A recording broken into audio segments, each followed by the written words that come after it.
the semblance of, easy is a subjective term, but it's a perspective switch in my mind, right?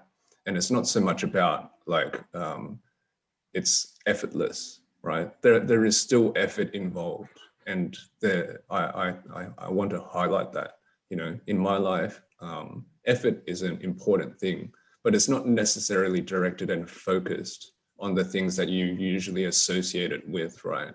Like you said, in general practices of everyday life, every moment of life, whether it's my morning practice when I sit down to meditate, whether it's like just simply putting in a little bit of effort to ward off the desire to check my smartphone, things like this, they still add up to a positive outcome that I personally want to achieve in my day and how it affects my life generally.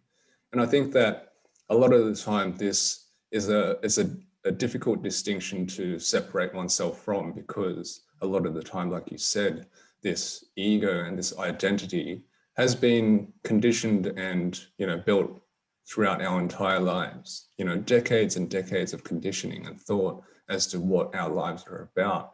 And it's always driven off this, economic growth, capitalistic mind frame, like you said, that was derived and, born from the industrial era.